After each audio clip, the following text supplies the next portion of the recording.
మరో breaking news చూస్తున్నాం. తెలంగాణ మంత్రివర్గ విస్తరణకు నిర్ణయం తీసుకున్నారు.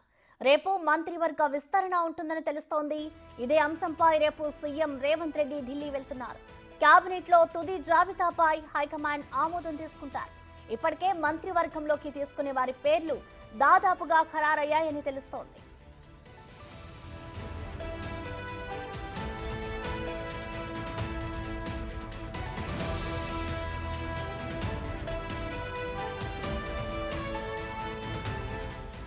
కేబినెట్ విస్తరణపై ఇప్పటికే గవర్నర్ తో చర్చించిన రేవంత్ రేపు ఢిల్లీ పయనమవుతున్నారు.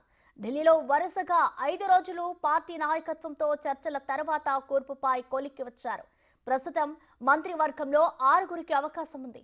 కొత్త వారికి అవకాశంతో పాటు ప్రస్తుతం ఉన్న వారి శాఖల మార్పులు ఉంటాయని తెలుస్తోంది.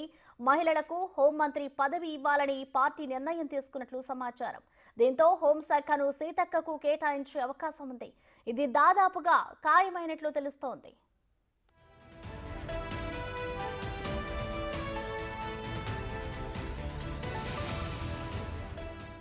ఇక కేబినెట్ లోకి దానం నాగేందర్, కోమటిరెడ్డి రాజగోపాల్ రెడ్డిని తీసుకుంటారని విస్తృత ప్రచారం సాగుతోంది.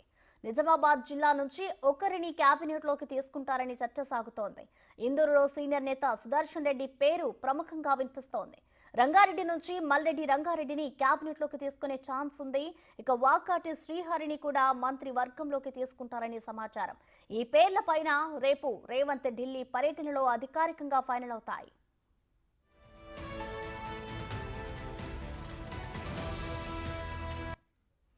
ఆదిలాబాద్ నుంచి వివేక్, ప్రేమ్ సాగర్ రావులో ఒకరికి మంత్రి పదవి దక్కుతుందని టాక్ ఉంది. 6 స్థానాలు ఖాళీగా ఉండగా 4 భర్తీ చేసి మరో 2 స్థానాలు ఖాళీగా ఉంచుతారని కూడా ప్రచారం ఉంది. మైనారిటీ, ఎస్టీల కోసం మరో బెర్త్ను ఖాళీగా ఉంచుతారని తెలుస్తోంది. సీఎం రేవంత్ రెడ్డితో పాటు ఢిల్లీకి డిప్యూటీ సీఎం భట్టి విక్రమార్క కూడా వెళ్తారు. కాంగ్రెస్ అధిష్టానంతో చర్చల తర్వాత కొత్త కేబినెట్, టీపీసీసీ చీఫ్ ఎంపికపై తుది నిర్ణయం తీసుకుంటారు. టీపీసీసీ అధ్యక్షులుగా బీసీ వర్గాలకు అవకాశం దక్కుతుందని కాంగ్రెస్ నేతలు చెబుతున్నారు.